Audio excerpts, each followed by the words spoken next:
Hi friends, welcome back to our channel. Kailasa పర్వతం ఒక పవిత్ర స్థానం. అది మహాదేవుని నివాస స్థానం అంటారు. అది ఒక మహాపర్వతం. అది సాధారణ పర్వతం కాదు. ఎన్నో చమత్కారాలు చేసే మహిమలున్న పర్వతం. అది చేసే చమత్కారాలలో ఒక కథను ఇప్పుడు మనం తెలుసుకుందాం. ఆ మహాదేవుని సాధువు భక్తుని లీలా కథ తెలుసుకోవాలంటే ఈ వీడియోను ఎక్కడ స్కిప్ చేయకుండా పూర్తిగా చూడండి. అంతకంటే ముందు మీరు కూడా ఆ మహాదేవునికి అపారమైన భక్తులైతే హర హర మహాదేవని కామెంట్ బాక్స్లో కామెంట్ చేయండి. ఇప్పటివరకు మన ఛానల్ని సబ్స్క్రైబ్ చేసుకోకపోతే వెంటనే చేసుకుని బెల్ ఐకాన్ ప్రెస్ చేయండి. మా నుండి ప్రతిరోజు వచ్చే డివోషనల్ వీడియోస్ను మీ మొబైల్లో నోటిఫికేషన్స్ ద్వారా పొందొచ్చు. ఆ మహా కైలాస పర్వతాన్ని ఎవరూ అధిరోహించలేరు. చాలామంది సాహసికులు దానిని అధిరోధించడానికి ప్రయత్నిస్తూనే ఉంటారు.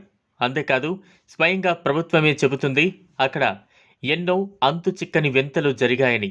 6,638 మీటర్ల పొడవున్న కైలాస పర్వతం మౌంట్ ఎవరెస్ట్ కన్నా 22 కిలోమీటర్ల తక్కువ పొడవుంటుంది.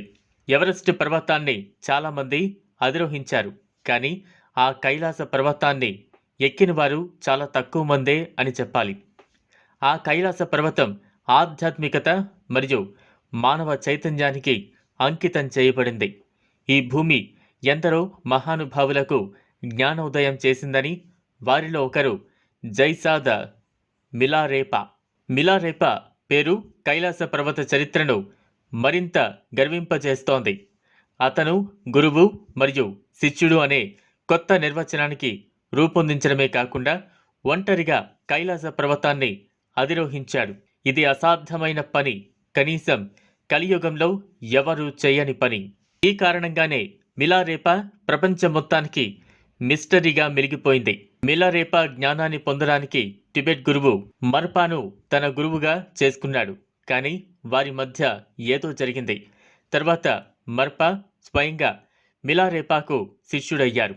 మిలారేపా టిబెట్లో సుమారు 850 సంవత్సరాల క్రితం సంపన్న కుటుంబంలో జన్మించాడు. తన కుటుంబానికి తన మామ ద్వారా జరిగిన అన్యాయానికి ప్రతీకారం తీర్చుకోవడానికి తంత్ర సాధన సహాయం తీసుకోవాలనుకున్నాడు. ఇందుకోసం టిబెట్ తంత్ర గురువుల వద్ద తంత్ర విద్య నేర్చుకున్నాడు. ఈ జ్ఞానం తెలుసుకోవడానికి చాలా సంవత్సరాలు పట్టింది. అప్పటికి మేనమామ అత్త కుటుంబం వారి కుటుంబం కంటే చాలా సంపన్నమైంది. మిలారేపా తంత్ర అభ్యాసం నేర్చుకుని తన మామ పంటలను పోవాలని ధ్యానం చేశాడు. ఇది ఒకే సంవత్సరంలో మొత్తం పంటను నాశనం చేసింది. ఆ విధంగా తన మామపై పగ తీర్చుకోవడం కోసం ధ్యానం చేస్తూ తర్వాత మహాజ్ఞానిగా రూపుదిద్దుకున్నాడు. ఇప్పటి వరకు టిబెట్ సంస్కృతిలో జరిగిన ఆధ్యాత్మిక వికాసమంతా మిలారేపా జ్ఞాన ఫలితమే అని చెబుతూ ఉంటారు. మిలారేపా ఇప్పటికీ కైలాస గుహలో ధ్యానం చేస్తున్నాడని నమ్ముతారు. ఈ మహాజ్ఞాని గురించి మీరేదైనా చెప్పాలనుకుంటే కింద కామెంట్ చేయండి. ఫ్రెండ్స్, ఇది ఇవాల్టి వీడియో. మరో సరికొత్త వార్తలతో మీ ముందుంటా. అంతవరకు సెలవు. ఫ్రెండ్స్, ఈ వీడియో కనుక మీకు నచ్చినట్లయితే లైక్ చేయండి, షేర్ చేయండి, ఛానల్ను సబ్స్క్రైబ్ చేసుకోండి. మా నుండి వచ్చే లేటెస్ట్ వీడియోస్ను నోటిఫికేషన్స్ ద్వారా మీ మొబైల్లో పొందవచ్చు. థ్యాంక్స్.